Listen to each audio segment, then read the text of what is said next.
राष्ट्रमंडळ France आणि सची की मेहफिल घेऊन येत आहे मराठी रॉन्देवचा पुढचा भाग. या भागात आपण भेटणार आहोत गिरीश कुलकर्णी यांना. हॅलो गिरीश दादा, कसा आहेस? हॅलो, नमस्कार सचिन. मी मस्त. अग- होपफुली तू पण छान असशील, मजेत असशील. हो हो हो, अगदी छान आहे. तसं पाहायला गेलं तर गिरीश हं, कुलकर्णींना सगळेच जण ओळखतात. महाराष्ट्राला तर त्यांची ओळख करून द्यायची गरज नाहीये. तरी पण विहीर, वळू, देऊळ, फास्टर फेणे यांसारख्या सिनेमातून ते आपल्या समोर आलेले आहेत. दंगल, फन्ने खान यांसारखे बॉलिवूडचे सिनेमे त्यांनी केलेले आहेत आणि सॅक्रिड गेम सारख्या वेब सिरीज मधूनही ते आपल्या समोर आलेले आहेत. तर अशा विविध माध्यमातून ते आपल्या समोर कायमच येत असतात आणि आज ते इथे गप्पा मारायला आलेले आहेत. तर गिरीश दादा, तुला पहिला प्रश्न आता मी विचारतो की सध्या हे आता एक कोरोनामुळे असं गढूळ वातावरण आहे. हं, तर हं. तेव्हा समकालीन कलांमध्ये हा काळ दाखवला जाईल किंवा ह्याच्यावर एखादा सिनेमा बनवला जाईल, याच्यावर वेब सिरीज बनवली जातील, तर त्या काळामध्ये हा म्हणजे त्या सिनेमांमध्ये हा काळ कसा दाखवला जाईल याकडे तू कसं बघतोस? मोठा मजेशीर प्रश्न आहे. याबद्दल जरा थोडं विस्तृत उत्तर द्यायचं म्हटलं तर, हम्म. एकूणच भारतीय कलांच्या बाबतीमध्ये आम्हा भारतीय कलाकारांना किंवा भारतीय माणसांना असा कुठला जीव घेणा, पार आयुष्य हादरवून टाकणारा असा अनुभव आमच्या गाठीशी नाही. जसा की दुसरं महायुद्ध वगैरे. त्यामुळे युरोपियन कला किंवा ह्या जास्त श्रेष्ठ आणि सगळ्या बहुआयामी वगैरे अशा समजल्या जाणं आणि भारतीय कलांमध्ये ते एक वैगुण्य दिसणं असं एक होत होतं. परंतु थँक्स टू करोना की आता आपण सगळ्या जगाबरोबर आलेलो आहोत आणि हा जो काही एक अनवट काळ आहे, हा जो एक अलौकिक काळ आहे, हा जो न पाहिलेला भूतो न भविष्यती असा काळ आहे, तर तो आम्ही आम्ही सगळ्यांनी आता पाहिलेला आहे, अनुभवलेला आहे. मला असं वाटतं की काळ कसा दिसेल कलांमध्ये याहीपेक्षा सुद्धा त्या काळानं माणसाचं काय केलेलं आहे, हम्म. अ, म्हणजे माणसाच्या समजुतीचं काय केलं, माणसाच्या जीवन इच्छेचं काय केलं, माणसाच्या आशा निराशेचं काय केलं, माणसाच्या स्वप्नांचं काय केलं, या सगळ्याबद्दलचे चिंतन कलाकारांच्या ठायी वेगवेगळ्या पद्धतीवर, पातळीवर होत असेल, पद्धतीने आणि पातळीवर, तर त्यातनं ते आकलन, ह्या काळाचं आकलन कलेमध्ये प्रतिबिंबित होईल. आणि फार म्हणजे उत्सुक आहे मी पण, की काय नेमकं ह्याच्यामध्ये हाताशी लागलेलं आहे. म्हणजे या संदर्भात मी सुद्धा जे काही लिखाण सध्या करतो आहे, त्याच्यामध्ये काहीतरी एक वेगळंच गवसल्यासारखं वाटतं आहे, साडतं आहे किंवा एक तुटकपणा आहे. ते सांधून कसं घ्यायचं कळत नाहीये, वगैरे, वगैरे. तर जसं एक छान स्फुल्लिंग आहे या काळामध्ये, की खूप प्रश्न पाडतोय हा काळ आणि चांगले प्रश्न पडणं, अशा पद्धतीचे अगदी मूलगामी प्रश्न पडणं, ही कलेला एक चांगली सुपीक भूमी असते. त्यामुळे तिथे कला जास्ती प्रसवते. पण त्याचबरोबर दुसरं असंही आहे, की हा काळ अनेक काय म्हणूया विखंडन किंवा एक फ्रॅगमेंट्स तयार करतोय मनामध्ये. एक सलगता नाहीये त्याच्यामध्ये विचारामध्ये, स्वतःचेच विचार नेमके कळत नाहीत, आकळत नाहीयेत. त्याच्यात नेमकी स्पष्टता नाही, वगैरे, वगैरे. असे काही चॅलेंजेस पण आहेत.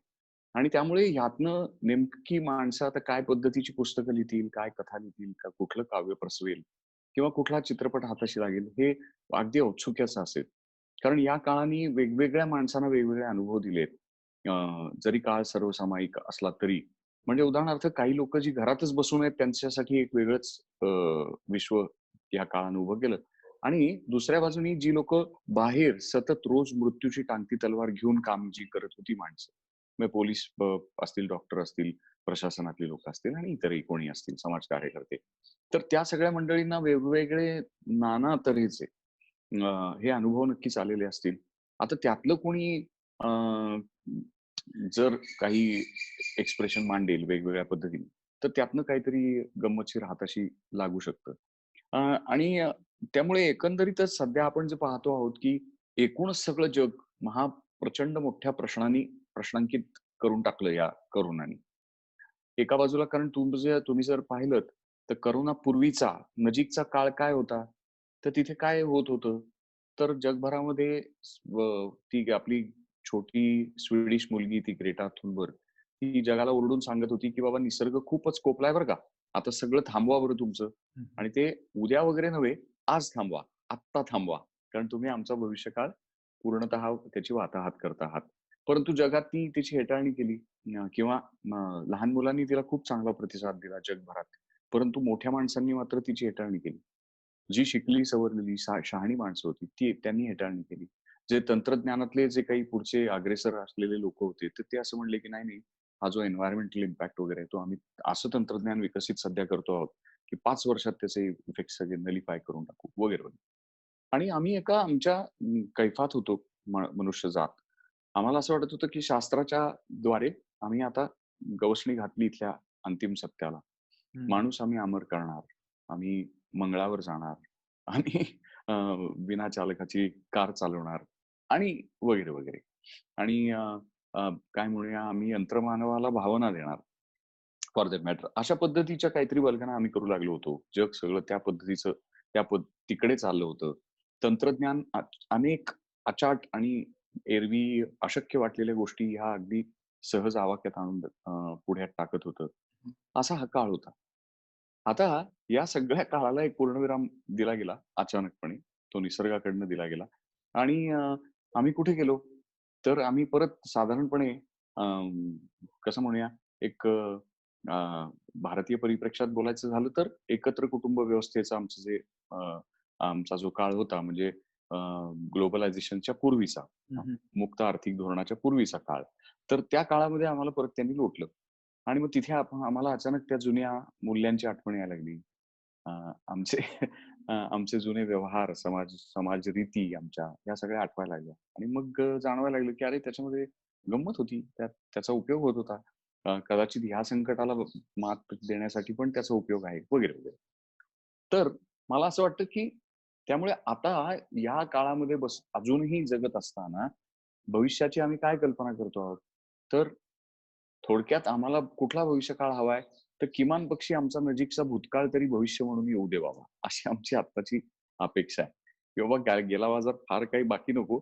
मागे जे होतं मार्च पूर्वी तेवढं जरी मिळालं पुढे तरी भले बहाद्दर. पण हा आशावाद आहे फक्त. म्हणजे याबद्दलचं कुठलंच ठोस कारण आपण चर्चाही बरोबरीने ऐकतो आहोत की बुवा माणसं फक्त आम्हालाच औषध द्या, त्यासाठी आम्ही पैसे देतो कारण आमच्याकडे पैसे आहेत. औषध झालं तर आम्हालाच द्या वगैरे. ही माणसाची अरेरावी, खुमखुमी ही अजून चालू असलेली दिसूनच येते. किंवा काही जगाचे नेते काहीतरी त्याच्याबद्दल बाष्कळ बोलतायत and so on so fourth. तर सांगायचं कारण म्हणजे ह्याची नेमकी उपरती कुठल्या-कुठल्या अंगानं व्हायला हवी? म्हणजे माणसांमधले जे संशोधक आहेत त्यांना व्हायला हवी? का माणसांमधले राजकीय पुढारी आहेत त्यांना व्हायला हवी? का माणसांमधले समाज चळवळी बांधणारे लोक जे आहेत त्यांना व्हायला हवी? अ, का माणसातल्या शिक्षकांना व्हायला हवी? तर ही सगळ्यांनाच व्हायला हवी, असं मला वाटतं. आणि ती काय-काय पद्धतीने आणि काय मॅग्निट्यूडनी, काय प्रमाणात होते, हा मोठा औत्सुक्याचा विषय आहे. त्यामुळे मी उत्सुक आहे ते सगळं बघायला. Yes, yes. तेच म्हणजे प्रत्येक काळ कसाही असला तरी तो माणसाला काहीतरी शिकवून जातोच. कायमच त्यांनी अर्थात. अ, तुम्हाला एक दिशा दिलेली आहे वेगळी. तर आता तू ग्रेटाचं नाव घेतलंस, की ती एक तरुण पिढीची असून तिने काही गोष्टी सांगितल्या आणि त्या पुढच्या पिढीने ऐकल्या नाहीत. तर एकूण कलेकडे बघितलं तर कला कायमच रेबेल अशीच राहिलेली आहे. म्हणजे टॉर्च बेरर, अर्थात. नवीन मुद्दे मांडणं किंवा प्रस्थापितांना धक्के देणं हेच काम कलेने कायम केलेलं आहे. तर आता पुढच्या काळामध्ये कला अशा पद्धतीने या काळाबद्दलच रिस्पॉन्स कसा देईल किंवा एक दिशादर्शक जगाला किंवा मानवालाच एक दिशादर्शक त्याच्यामध्ये कसं घेऊन जाता येईल. तर त्यासाठी वेब सिरीज सारखं माध्यम आहे किंवा चित्रपट आहेत, नाटक आहे. तर यातून ती एक्सप्रेशन्स कशी असतील किंवा काय सांगशील याच्याबद्दल? हं. तर एक्सप्रेशन काय असेल याबद्दल मी तुला म्हटल्यासारखी की मलाही उत्सुकता आहे. त्या नावेत मी बसलेलो आहे. मला माहिती नाही की आता मी नेमकं काय पद्धतीने माझं लिखाणही चालू आहे. तर काय पद्धतीचं मी नेमकं बाहेर काढीन आणि कारण काय आहे, तू म्हणलास तसं माध्यम हे दुय्यम आहे. माध्यमं खूप काय वेगवेगळी असतील.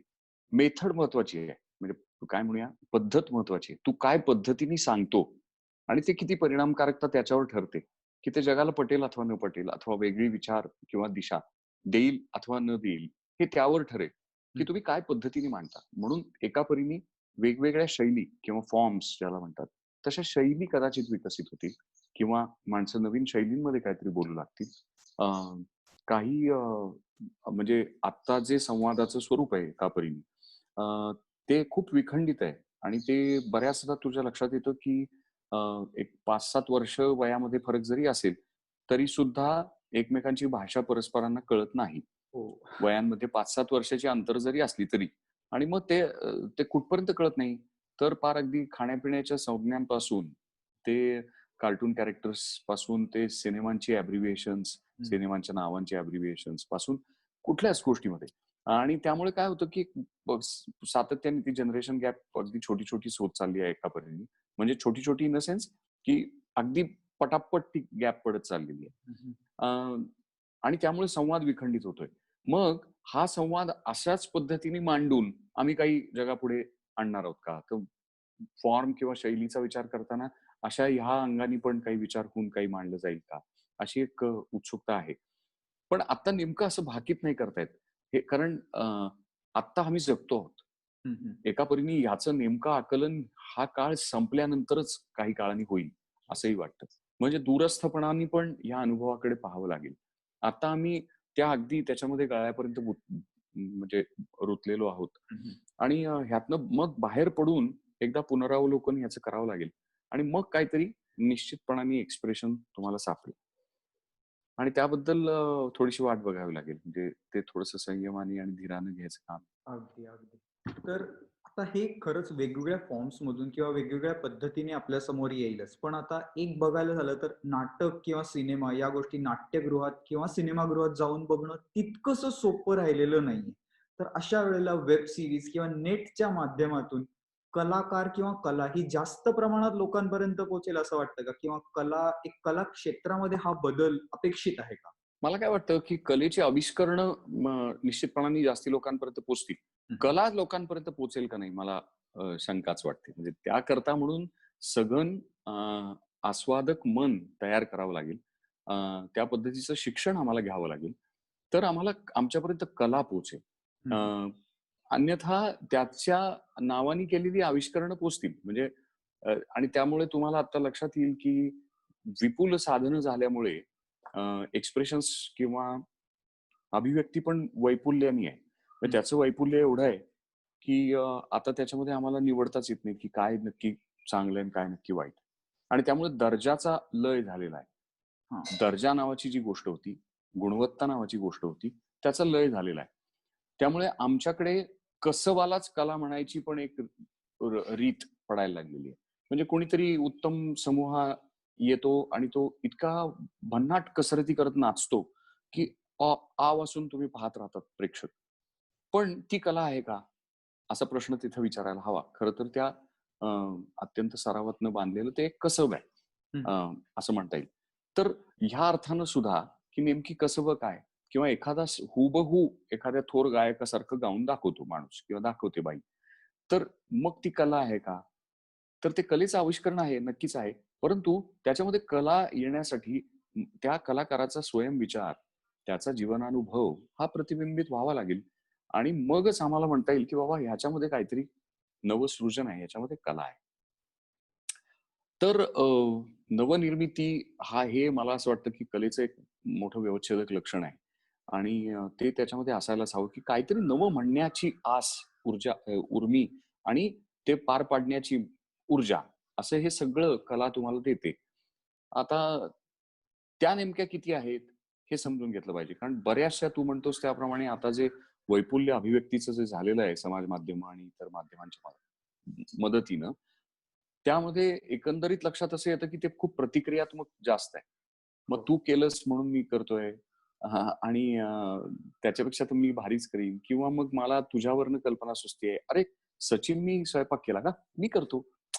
मग लोकं स्वयंपाकच करतायत अथवा भांडी रंगवतायत किंवा जे काय करायचं ते करतात.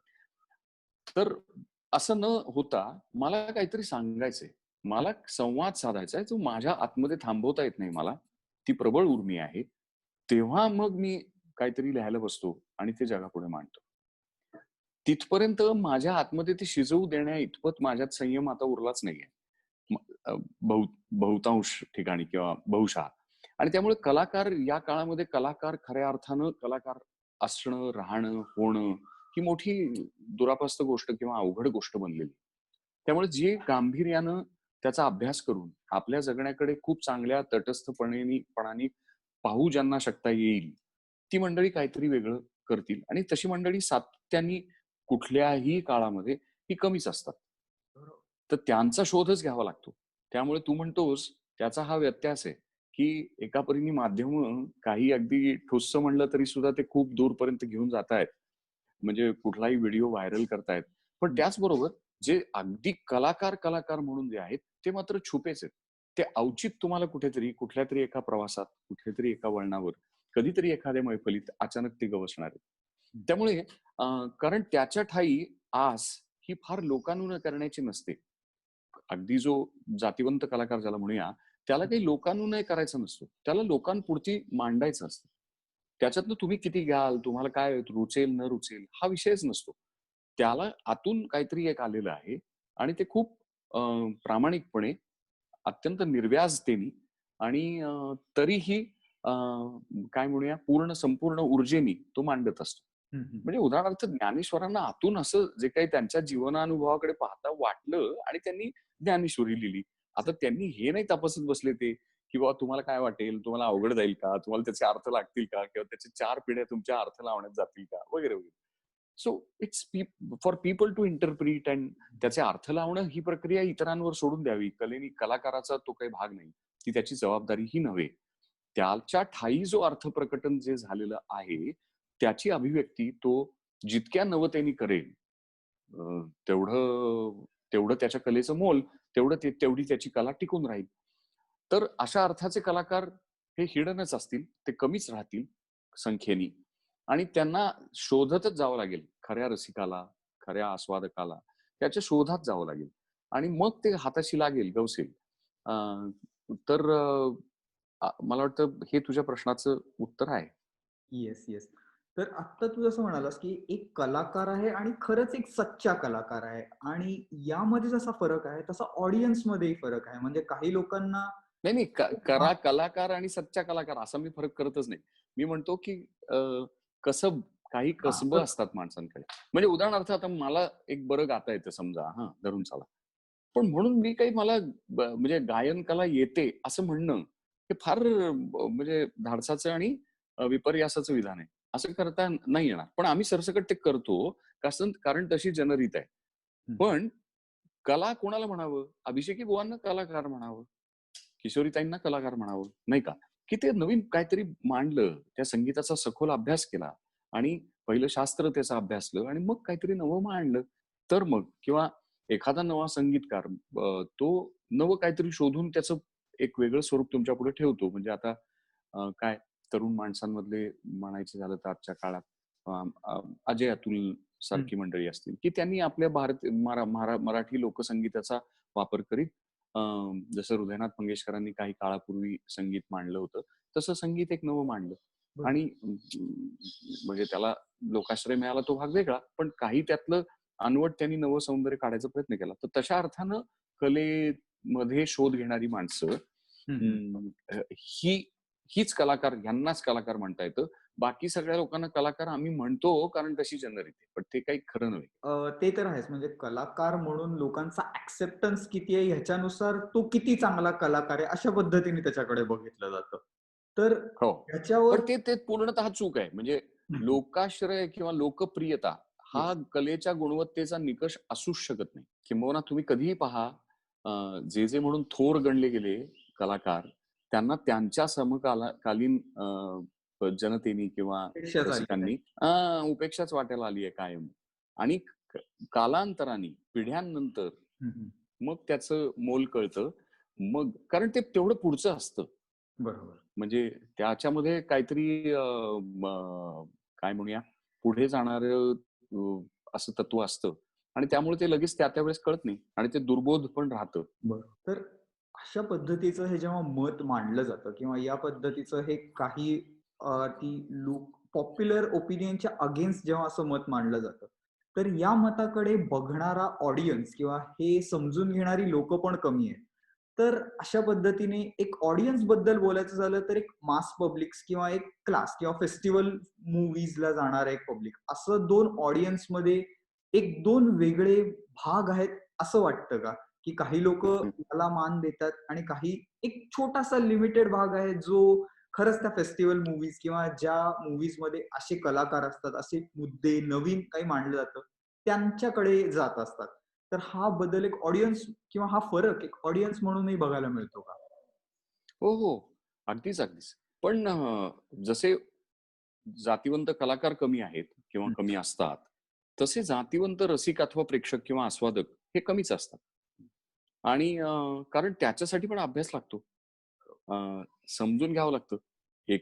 तुम्ही जर अभिषेकींच्या मैफिलीमध्ये बसणार असाल आणि ते जर नवा एखादा अनवट राग पेश करणार असतील, तर तुम्हाला ते जर त्यातलं सौंदर्य कळणारच नसेल, तर अवघड आहे. आणि ते कधी कळेल, जर तुम्हाला त्याचा काही या शास्त्राचा, त्या कलेचा अभ्यास असेल तुमचा, त्याचं व्याकरण तुम्हालाही ठाऊक असेल, तर त्यांना कळेल की बाबा अमुक-अमुक मींड घेतली अथवा इथे काहीतरी हरकत घेतली किंवा जे काय सौंदर्य त्याच्यामध्ये त्यांनी केलं असेल ते, अलंकरण केलं असेल ते. तर हे समजून घ्यायला म्हणजे प्रेक्षकाला सुद्धा स्वतःची गुणवत्ता सातत्याने वृद्धिंगत करत राहावी लागते, जोपासावी लागते, तिचा अभ्यास करावा लागतो, त्याचा सराव पण करावा लागतो. तर हे तत्व फार कमी प्रेक्षकांना मान्य असतं किंवा तसं काही कोणी आचरणात आणत नाही.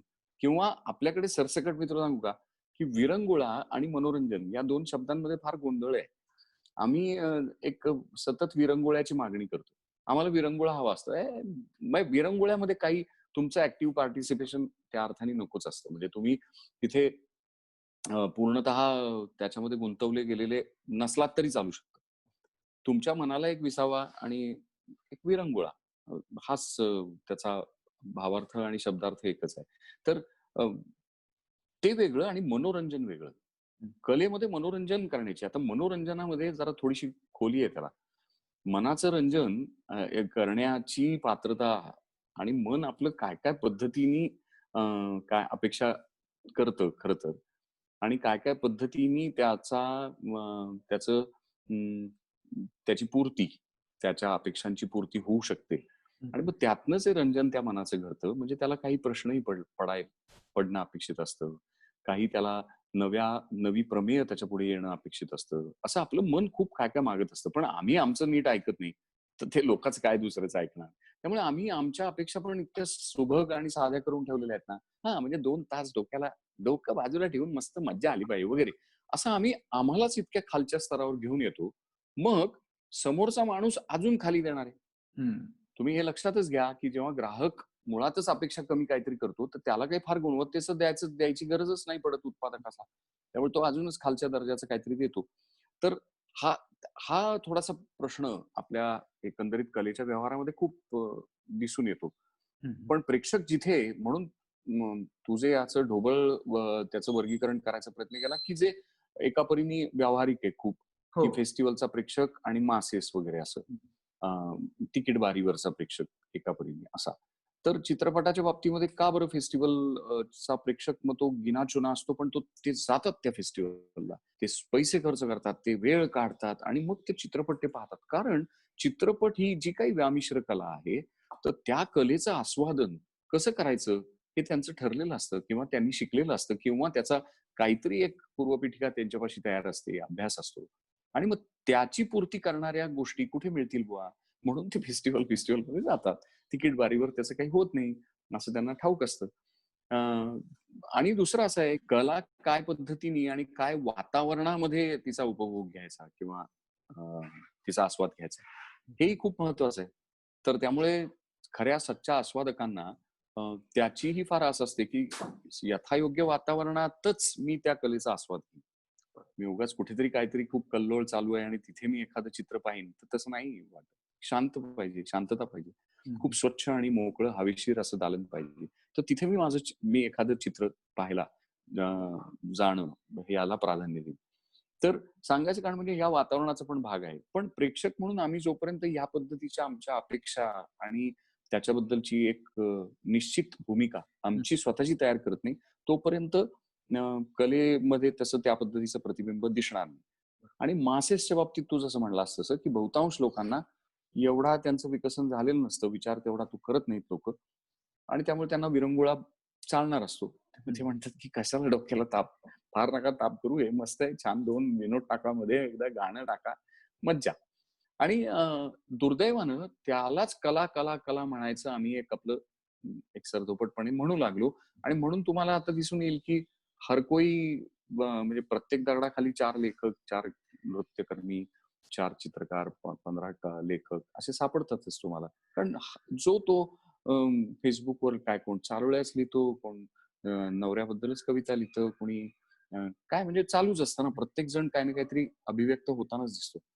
तर ह्या एक्सप्रेशन अतिरिक्त एक्सप्रेशनिस्ट किंवा काय म्हणूया, एक्सप्रेशनिस्ट नको म्हणायला, तो फार वेगळ्या संदर्भात चांगला शब्द वापरला गेलेला आहे. पण ही अतिरिक्त अभिव्यक्तीची ओढ आम्हाला या नव्या तंत्रज्ञानाने लावली असं माझं एक मत आहे किंवा निरीक्षण आहे. ही माध्यमं आम्हाला खूप प्रतिक्रियात्मक वर्तणुकीमध्ये लोटतायत. त्यामुळे आम्हाला सतत असं वाटतं, की अरे ह्याच्यावर मी मत नोंदवणं गरजेचंच आहे आणि मी नोंदवलंच पाहिजे. आणि मग ती एक अहमहिका या तंत्रज्ञानाने आमच्यामध्ये लावलेली आहे. कारण त्याच्यामध्ये सगळे त्याचं पर्यवसान सगळेजण ग्राहक होण्यामध्ये होतं आणि व्यावसायिकांचा फायदा होतो. हा त्यातला साधा उघड भांडवलशाही व्यवहार आहे. पण कलेच्या बाबतीमध्ये असं नसतंच मुळात. कलेच्यामध्ये मी बऱ्याच ठिकाणी रिक्त हस्ताने परत येण्याच्या मिशानं सुद्धा जावं लागतं. मला शोधत फिरावं लागतं. तेव्हा मला ते सोनं कुठेतरी सापडणार. तर ते सोन्याच्या खाणी शोधणारी जी लोकं त्यांच्यावर जसे सिनेमे वेस्टर्न काही चित्रपट जे निघाले ना, तर तसं ते आहे, की ते वेडेपणा लागतो त्याला आणि मग ते शोधत राहतात माणसं आणि मग त्यातनं ते असे पुलंनी लिहिलेल्या रामूभैय्या दातेंसारखे किंवा रावसाहेबांसारखं कॅरेक्टर जे आहे, रामूभैय्या दात्यांवरनं त्यांनी तर तसे रसिकाग्रणी तयार होतात. तर किंवा मी तुला म्हणजे आपल्या महाराष्ट्राला खूप चांगली मोठी परंपरा आहे, की फक्त कलाकारच नव्हे, म्हणजे परफॉर्मिंग आर्ट्स किंवा ललित कलांमध्येच काम करणारी लोकं म्हणूनच नव्हे, तर इतिहासाचं संशोधन करणारी लोकं, जीवशास्त्राचं संशोधन, पुराण वास्तुशास्त्राचं संशोधन, अशा संशोधन करणाऱ्या, की जे की त्याला लोकाश्रय मिळणारच नाही. म्हणजे ते इतकं जड असणार आहे, की जे लायब्रऱ्यांमध्येच अभ्यासकच फक्त वापरतील. पण अशा लोकांना सुद्धा आर्थिक आणि इतर पाठबळ देऊ करणारी लोकं आपल्याकडे पूर्वापार होत आलेली आहे. तर त्या सगळ्या लक्षात घेता त्यांची संख्या नेहमी कमी असते. त्यामुळे ती कमी राहील. मासेस हे मासेस असतात, त्यांची संख्या मोठी असते आणि त्यामुळे ते होत राहतील. हा त्यातला मोठा फरक आहे. त्यामुळे ऑडियन्समध्ये रूढार्थानं किंवा असं फार काही खूप मूलगामी बदल होतील असं नाही होणार. मात्र एक गोष्ट मात्र होते आहे, की आता या तंत्रज्ञानामुळे मला जे वेगवेगळं बघायला मिळतंय, त्यानं माझी बहुश्रुतता वाढते आहे. त्यामुळे मला अ, माझ्या समजुतीत थोडी वाढ होतीये. अरे नाही हां, हे बघ ह्यांनी किती मस्त हे पण त्याच्यात असं पण आहे, तसं पण आहे. मग त्यामुळे माझ्या अपेक्षांमध्ये वृद्धी होतीये. म्हणजे जसं तू 4 देश फिरलास, की मग तुला तुझ्या एअरलाईनकडनं काय नेमकं अपेक्षा ठेवायची, तुझ्या विमान कंपनीकडनं, हे तुला माहिती असतं. मग तू ते म्हणू शकतोस, की बाबा असं नाही, असं असतं बरं का. तर तद्वत तो अनुभव विस्तारला आणि त्यामुळे आमच्या अनुभवाच्या कक्षा विस्तारल्यामुळे आमच्या मागणीमध्ये पण थोडी सुधारणा होईल आणि मग तसं त्या अर्थाने पुरवठ्याचं पण सायकल चालू राहील. आणि म्हणून मासेस अजून दर्जाची अपेक्षा करतील असं त्याच्यावरचं माझं भाकीत आहे. आणि मग फेस्टिव्हल वगैरे ही जी मंडळी आहेत, ती मात्र पूर्णतः नवतेची म्हणजे पूर्णतः नवीन शैली, नवीन आशय याची मागणी करतील. आणि कदाचित भविष्याचा वेगळ्या पद्धतीने घेतलेला वेध, अशा काहीतरी वेगळ्या कल्पनांचा तिथे जास्ती प्रभाव असेल असं मला वाटतं. बरोबर, बरोबर. आता एक थोडासा वेगळा मुद्दा तुझ्याशी बोलताना एक लक्षात येतं, की तू खूप उत्कृष्ट मराठी बोलतोस. म्हणजे हे मराठी भाषेत हे शब्द आहेत, हेच आता लोकांना विसरायला झाले. इतके इंग्रजी शब्द आपल्या अंगवळणी पडलेले आहेत. किंवा हो, तू ज्या खरंय. दर्जाचं मराठी बोलतोस, ते आजकाल मराठी सिनेमांमध्ये किंवा नाटकांमध्येही दिसत नाही. तर काय सांगशील म्हणजे हे मराठीकडे आपणच दुर्लक्ष करतोय का काय म्हणशील याच्याबाबत? मी काय आता खरं सांगू का म्हणजे मला ह्याची उपरती फार मोठ्या गमतीशीर पद्धतीने झाली, हं, हं. की मी एका टप्प्यावरती इंजिनिअरिंग सोडून अचानक रेडिओमध्ये गेलो आणि तेव्हा रेडिओचा व्यवसाय खाजगी झाला होता.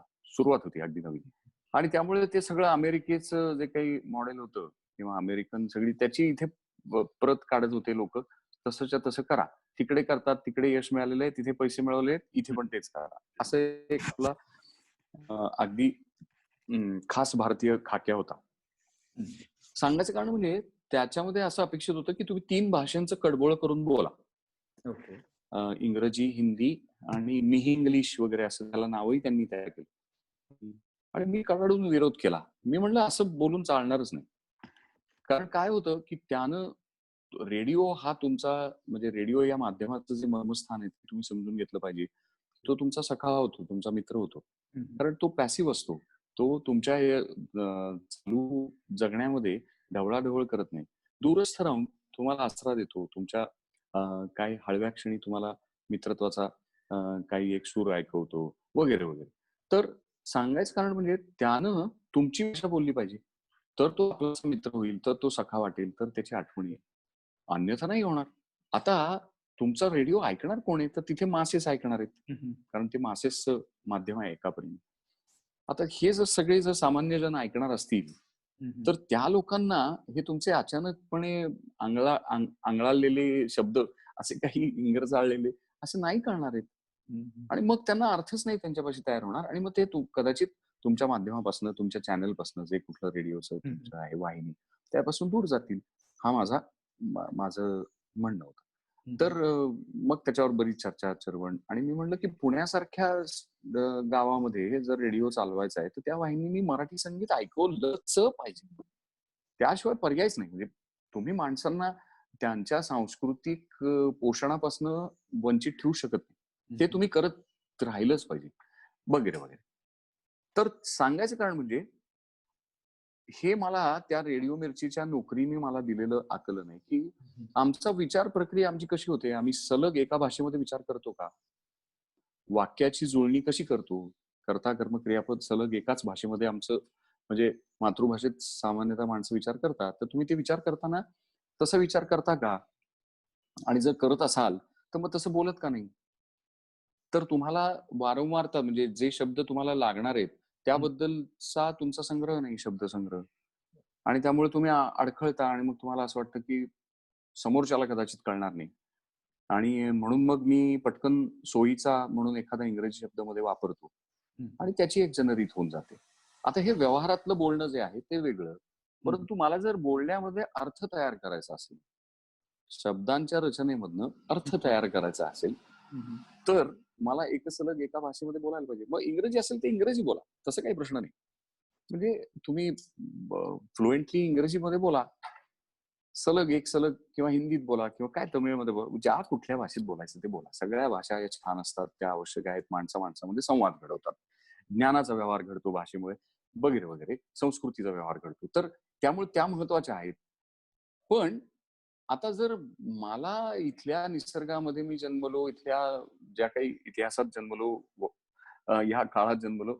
आता इथे मराठी माझ्या घराची भाषा आहे, माझ्या आईची भाषा आहे, तर मी मराठीच बोलणार. आणि मला त्याच्यामध्ये कुठलाच न्यूनगंड अथवा कमीपणा नाही. आणि आम्ही असे प्रयोग केलेले आहेत म्हणजे परदेशी फेस्टिव्हल्समध्ये महोत्सवांमध्ये जेव्हा चित्रपट आमचे दाखवले गेले, तर तेव्हा आम्ही म्हणायचो, की तुम्ही कुठल्या भाषेत बोलणार? म्हणजे तुमचा चित्रपट सादर करताना जे तुम्हाला एक बोलावं लागतं प्रेक्षकांशी, तो संवाद कसा करणार? तर मराठीत करणार.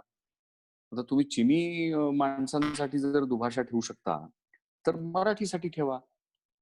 मग त्यांची धावपळ उडायची. पण ते मिळवायचे. हां, कारण आपली मराठी माणसं सुदूर गेलेली आहेत. कुठे नाहीयेत. जगाच्या कानाकोपऱ्यात आहेत. मग माणसं मिळायची मग त्यांना आणि मग ते दुभाषा म्हणून काम करायचे. आणि तसं झालेलं आहे. म्हणजे हे बर्लिनला झालंय, पॅरिसमध्ये झालंय, लंडनमध्ये झालंय, कार्लोव्ही व्हॅली प्रागमध्ये झालंय. अशा वेगवेगळ्या शहरांमध्ये झालेलं आहे. सांगायचं कारण म्हणजे मला माझ्या भाषेमध्ये चित्रपट करावासा वाटतो. हं, हं. याचं कारण असं, की मला नेमकेपणाने काय म्हणायचंय, ते मी माझ्या भाषेतच सांगू शकतो अगदी खरं. नेमकं. हां, म्हणजे उद्या माझ्यावर एखादा खटला गुदरला, तर माझी बाजू मांडताना मला मराठीच बोलावं लागेल ना, नाही का? तर तसं ते आहे, की मला तुला काही सांगायचंय पोटतिडकीनी. मगाशी जी मी कलेची व्याख्या करताना हं, किंवा हं. त्याचं एक लक्षण सांगताना म्हटलं, की मला आतून उर्मीतनं तुला काहीतरी सांगायचंय.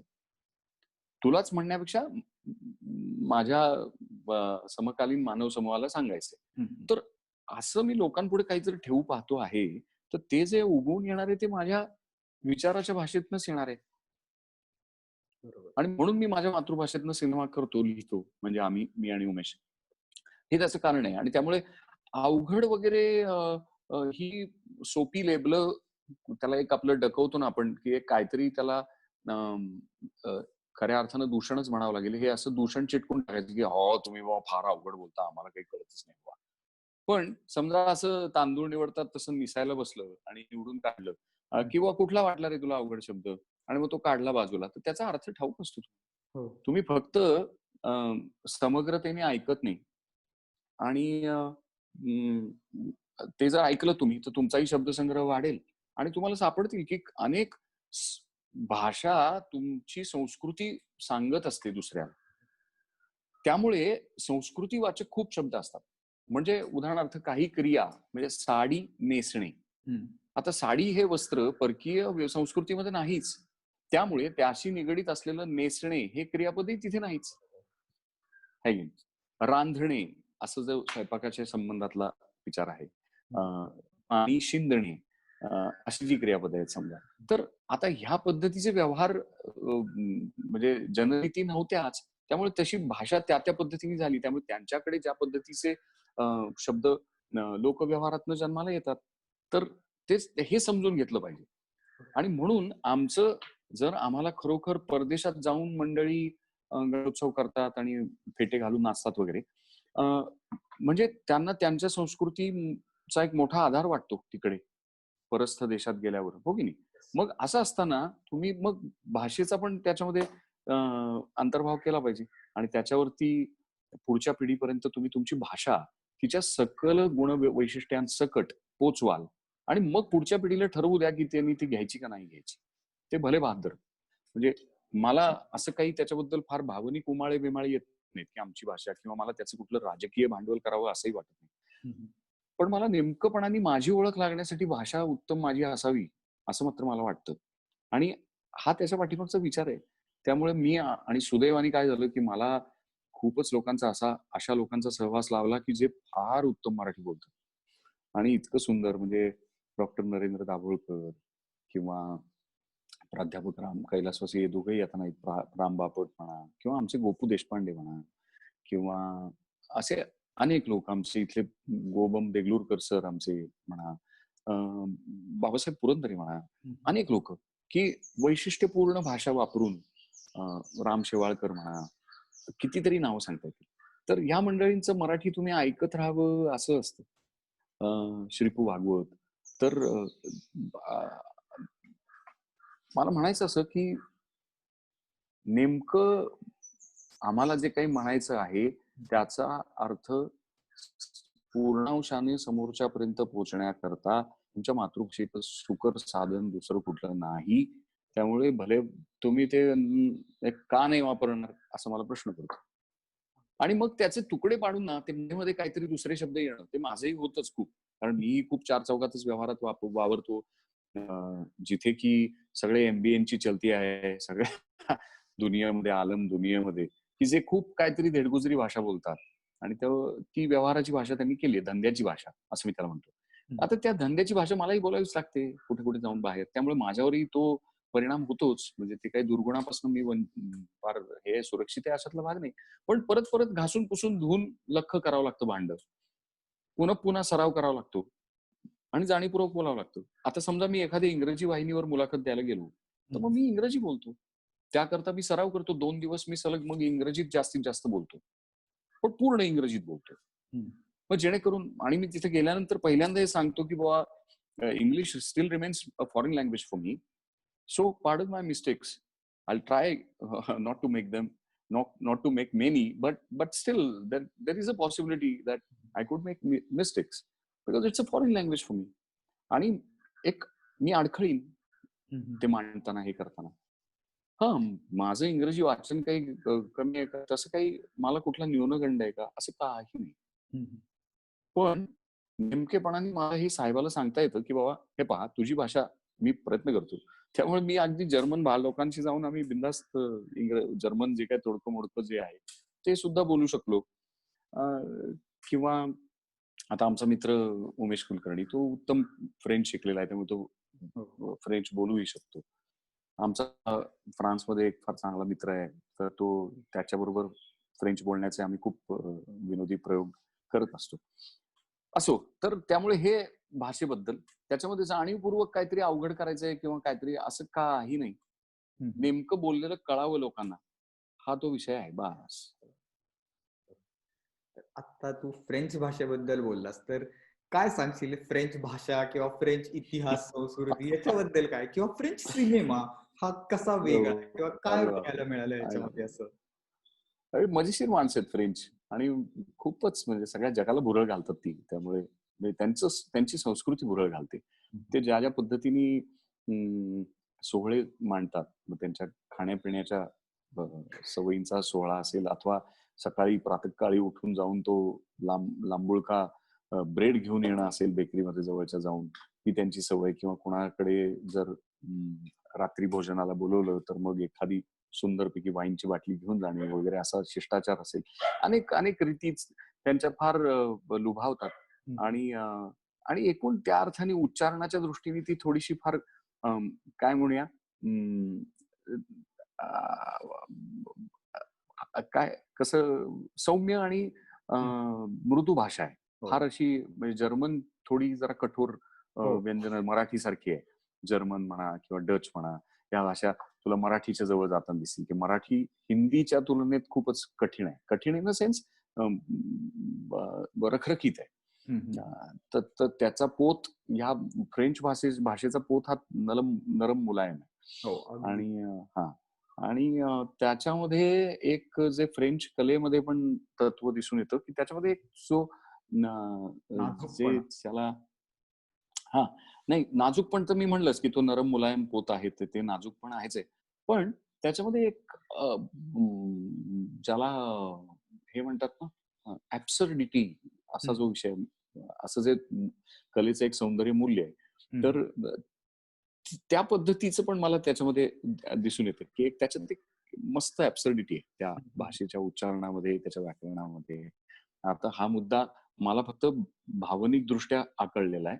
मी याचं सखोल विवेचन नाही करू शकणार कारण भाषेचा तेवढा माझा अभ्यास नाही. हं, हं. पण हे माझं निरीक्षण आहे, असं मला वाटतं. म्हणजे हा अ, भावाचा भाग आहे. म्हणजे माझा असा भाव आहे. हं, आणि त्या पलीकडे मग फ्रेंच सिनेमा तर काय म्हणजे अ, तो जेव्हा अ, सिनेमा नावाचं एक रंगीत खेळणं समोर आलं होतं. हं, हं. आणि मग त्यानिमित्ताने एक मुसाफिरी चालू झाली. तर तेव्हा पोटभर सिनेमा बघितला होता जगभरातला जो झालेला सगळ्या मास्टर्सचा. तर त्याच्यामध्ये त्या फ्रेंच न्यू वेव्हचा खूप भाग होता. फ्रेंच नुआरचा भाग होता. आणि ह्या सगळ्या सिनेमांचं खूप सुरुवातीला खूप पारायण केली होती आणि त्याचा एक धसका सुद्धा घेतला होता, की अरे बापरे! असा सिनेमा असतो. हा सिनेमा म्हणजे जे आवडतायत सिनेमा ते हे सिनेमा हं, म्हणजे गोदारचे सिनेमे जर आवडतायत, तर तुम्हाला धसकाच बसेल ना, की तुम्ही बापजन्मी असं करू शकणार नाही हो काही. कसं करणार हे? अरे बापरे! हे खूप अवघड आहे. चला निघून जाऊ आपल्या-आपल्या. तर पण मूळ त्याच्या प्रेरणेपाशी जावं लागतं मग, की तुम्हाला तुमची गोष्ट सांगायची आणि ती तुमच्या पद्धतीने सांगायची. हे त्यातली मेख आहे. आणि तुम्ही मग ती किती परिणामकारकपणे सांगता हा तुमचा विषय राहतो. त्यामुळे आपण आपल्या कलेवरती जर छान चांगल्या पद्धतीने सकारात्मक प्रेम केलं, तर मग हा धसका निघून गेला इव्हेंच्युअली हळू-हळू. आणि तर त्यामुळे काय म्हणजे फ्रान्सचं काय आवडत नाही असं आणि दुसरं एक सगळ्यात छान गंमतशीर गोष्ट काय आहे माहितीये फ्रान्समध्ये, हं. की फ्रान्समध्ये आल्यानंतर तुम्हाला बऱ्यापैकी म्हणजे अ, असं घराहून खूप दूर आलोय असं चुकल्या-चुकल्यासारखं होत नाही. एकटं पडल्यासारखं होत नाही. कारण ते फ्रेंच माणसंही बऱ्यापैकी इकडे-तिकडे कचरा टाकतात आणि भारतीय भारतीय माणसांसारखे जरा थोडेसे अस्ताव्यस्त पण ते आहेत. बेशिस्त आहेत. तर ही त्यांची बेशिस्त किंवा अस्ताव्यस्तपणा पण तो मोकळा आहे. म्हणजे तो हं, हं. भारतीयन इतका पराकोटी त्यांनी गाठलेली नाहीये. त्यामुळे त्याचं अजून थोडं सौंदर्य सापडू शकतं. पण त्यामुळे ते आपलेसे वाटतात. हं, हं. अ, आणि म्हणजे मजा वाटते. तिथे असं अ, भय वाटत नाही किंवा कोरडेपणा वाटत नाही, अलिप्तता वाटत नाही. म्हणजे तुम्ही जर्मनीत गेलात तर बऱ्याच ठिकाणी तुम्हाला जरा अलिप्त वाटतं. म्हणजे माणसं जरा इव्हन ब्रिटनमध्ये पण तसा शुष्क कोरडेपणा इथे नाही. इथे जरा हां, मौजेचा विषय आहे थोडा. गंमतशीर प्रकार आहे.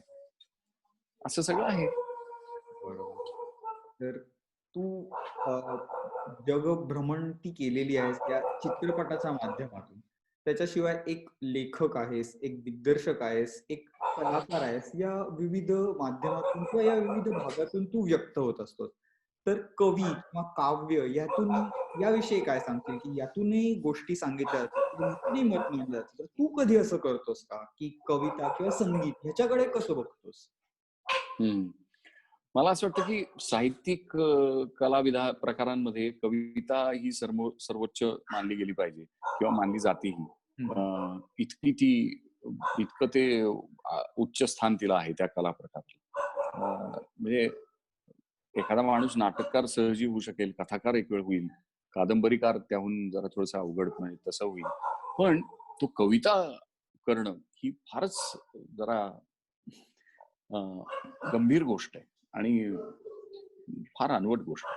कारण म्हणजे कवितेमध्ये पण अमूर्ताला भिडण्याची जी ताकद आहे ती खूप तिच्या सगळ्या या ऍब्सर्डिटीला हम्म. हम्म. त्याचा पासंग सगळा घेत कविता व्यक्त होते किंवा कविता तयार होते आणि ती जगण्याशी फार वेगवेगळ्या अंगानं काय म्हणूया तिला मणका नसल्यामुळे ती अत्यंत फ्लेक्सिबल किंवा चहू अंगाने ती भिडू शकते. तर त्यामुळे कवितेबद्दल खूप अप्रूप वाटत आलेलं आहे. कवितेचा चाहता आहे. कविता वाचत राहतो वेगवेगळी. पण कविता करतो कधी कधी काही गोष्टी छोट्या, पण मला कवितेचा अंग नाही आणि त्यामुळे मी काही कवी नाही, मी गद्य माणूस आहे. आणि असं असतं. आणि तसं संगीताबाबतीत म्हणायचं तर संगीत ही तर सगळ्या कलांमध्ये सर्वोच्च दर्जाची कला समजली जाते किंवा आहेच ती. कारण तिथेही पूर्ण अमूर्ताचा व्यवहार आहे. तिथे तर काहीच म्हणजे दाखवायला काहीच नाही. कवितेत निदान तुम्हाला तुम्ही शब्द तरी तयार करता, म्हणजे दिसतो तो शब्द. तर तसंही काहीच नाहीये. इथे सगळं हवेतच घडतं. आणि प्रत्यक्ष म्हणून काही असं नाही आणावं लागत आणि तरी सुद्धा प्रत्यक्ष असलेला श्रोता तो स्वर्गात गेलेला असतो. तर ही संगीतातली ताकद आहे. त्यामुळे गायक म्हणून म्हणजे मी तर शिकायचा खूप दिवस प्रयत्न करतोय शास्त्रीय संगीत, की याच करता की चांगलं ऐकता यावं. म्हणजे काय ऐकावं हे कळावं, कसं ऐकावं हे कळावं, नेमकी कशाला दाद द्यावी हे कळावं. आणि मग होता होईत तो कधी जर गावंसं वाटलंच, छान पाऊस पडला असता, एखादी लकेर तुम्हाला घ्यावीशी वाटली, तर ती तुमची बेसूर असू नये, ती सुरेल व्हावी शक्य तेवढी. ह्या मिशानं मी गाणं शिकतो आणि तो फार आनंदाचा व्यवहार आहे. तर असं या 2 गोष्टींबद्दल वाटतं. आणि सुदैवानं या दोन्ही क्षेत्राबाबतीत आपली मराठी काय म्हणूया शिल्लक ही खूप मोठी आहे, चांगली. म्हणजे आपली दौलत, मराठी दौलत त्या बाबतीमध्ये समृद्ध आहे असं म्हणायला हरकत नाही. आपल्याकडे चांगलं काव्य लिहिलं गेलेलं आहे आणि उत्तम दर्जाचं संगीत पण झालेलं आहे.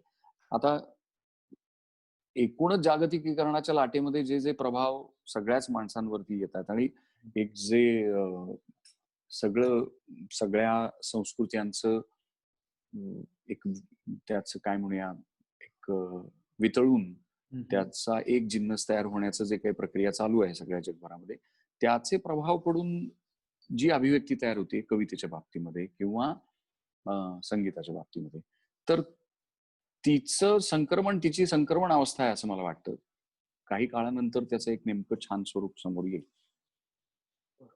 असं एक निरीक्षक म्हणून मी काही त्यातला अभ्यासक नव्हे किंवा फार अधिकारवाणीने मी काही बोलतोय अशातला भाग नाही, पण असं मला एक वाटतं. खरंच खूप छान आणि वेगळे मुद्दे तू इथं मांडलेस. तर आता तशी वेळ झालेली आहे. जाता जाता शेवटी काय सांगशील, की या कलेकडे किंवा एकूणच कलाकारांकडून एक जबाबदारी आहे या सगळ्या दुनियेला एक थोडीशी कुठेतरी होप किंवा काहीतरी चांगली गोष्ट करून दाखवण्याची, कुठेतरी जगत राहा, छान राहा, पुढे चांगलं घडणार आहे अशी एक अपेक्षा ठेवण्यासाठी? मला असं वाटतं की जबाबदारी असं म्हणून काही कलेची काही नसते. कलेची जबाबदारी किंबहुना कलाकाराची जबाबदारी ही त्याच्या स्वतःशी प्रामाणिक राहणं, त्याच्या जगण्याच्या अनुभवाशी प्रामाणिक राहणं, हे जास्ती ही जबाबदारीचं काम असतं. आणि त्या अनुभवाला सगळ्या मोठ्या एका परिप्रेक्षामध्ये वेगवेगळ्या पद्धतीने छिलून, कातून, तासून असं मांडत राहणं हे त्याचं काम असतं. तर त्यामुळे आशावाद, निराशावाद वगैरे वेगवेगळ्या पद्धतीचे वाद अथवा हे काही विशिष्ट हेतू घेऊन कलेनी काही काम करायला पाहिजे असं मला वाटत नाही. कलेमध्ये हे सगळं अनुस्यूत आहे. या सगळ्या गोष्टी तुम्हाला मिळत राहतील. चांगली एखादी कला प्रसवली तर त्याच्या म्हणजे ती अगदी घनघोर निराशावादी जरी असली, तरी त्याच्या दर्शनानं, प्रकटीकरणानं जो एक आनंद आणि एक उत्साह तयार होत असतो, तर ती ऊर्जा जगायला खूपच पूरक आणि पोषक असते. त्यामुळे अशा अर्थाचं जबाबदारी वगैरे काही नाही, पण माणसांनी मुक्तपणाने आणि स्वतंत्रपणाने, हं. स्वयंविचाराने काहीतरी व्यक्त करावं. सध्याचं जे ज्याला पीअर प्रेशर असा जो एक शब्द आता फार प्रचलित केलाय माध्यमांनी. तर तसं फार एकसारखं वागणं आमचं होतंय फार. म्हणजे तू कसा वागतोस त्याचा माझ्यावर खूप प्रभाव होतो आणि मग मी तसं करतो. तर अ, त्यामुळे आमच्या प्रत्येकाची स्वतंत्र विचारशक्ती कुंठित झाल्यासारखी थोडी होते. तर ते न होऊ देता प्रत्येक माणसानं जर चांगल्या पद्धतीने स्वतंत्ररित्या विचार केला, हं, हं. तर मला असं वाटतं की भविष्य काळाकडनं खूप काही चांगली आस ठेवताच येईल. खरंच. तर गिरीश दादा खूप खूप धन्यवाद तुझे. तू इथे आलास, आमच्याशी गप्पा मारल्यास. धन्यवाद. मलाही खूप बरं वाटलं आणि तू जरा जरा वेगळे काही प्रश्न विचारलेस म्हणून. अर्थात मी काही फार खूप रंजक बोलण्याबद्दल काही प्रसिद्ध आहे असं मला वाटत नाही किंवा म्हणजे माहीत नाही. पण मला काय म्हणूया प्रामाणिक संवाद साधायला आवडतं. त्यामुळे आत आत एक बाहेर एक असं न करता आपलं मोकळं प्रांजळ जे काही आहे ते बाबा मांडायचं. तर तसा संवाद तू घडवून आणलास. तो मोकळेपणा तू मला दिलास त्याबद्दल तुझेही खूप आभार. तुझे विचार हे लोकांपर्यंत पोहोचणं गरजेचं होतं आणि ते माझ्यातर्फे पोहोचले याबद्दल मीच तुझा आभारी आहे खरं तर. खूप खूप थँक तू आलास. Thank you. Pleasure dear, pleasure. फारच मजा आली. येस. आणि या निमित्ताने आपल्या सगळ्या फ्रान्समधल्या मराठी जनांना आणि फ्रेंच जनांना खूप खूप चांगल्या शुभेच्छा भविष्यासाठी. उत्तम आरोग्य, उत्तम स्वास्थ्य त्यांना लाभो आणि छान-छान कला त्यांच्याकडनं प्रसवोत, अशी एक शुभेच्छा. कारण त्यांनी तू पाहिलंच जर तर तो जो तुमचा आयफेल टॉवर जेव्हा उजळला, म्हणजे जेव्हा त्यांनी चालू केलं लॉकडाऊन नंतर, तर तिथे सुद्धा त्यांनी ज्या पद्धतीने रोषणाई करत तो जो एक आविष्कार घडवला, तर ही मौज आहे. खरं. हे तर म्हणजे अ, ते त्या मातीचा गुण पण असतो आणि त्याची एक परंपरा पण असते. हं, हं. म्हणजे फ्रेंच लोकं नवं काहीतरी असं काहीतरी होणार आहे, तर तो सोहळा करतील तर कसा करतील बुवा? तर त्याची एक परंपरा आली आहे वाहत. बरं. तर तसं आमच्या पण परंपरा ज्या वाहत आल्या, त्या परंपरांकडे फार सकसपणाने पाहत, त्याला हं. यथायोग्य समयोचित कालानुरूप योग्य स्वरूप देत, एक नवं वस्त्र देऊन तिला पेश करायचं असतं. तर हे लोकं हे आपल्याला शिकण्यासारखं असतं फार पाश्चात्यांकडनं आणि ते शिकत राहावं. Thank so much. भेटूया. बाय. तर मंडळी, तुम्हाला मराठी रॉनदेवचा हा भाग कसा वाटला ते आम्हाला जरूर कळवा आणि लवकरच भेटू पुढील भागात.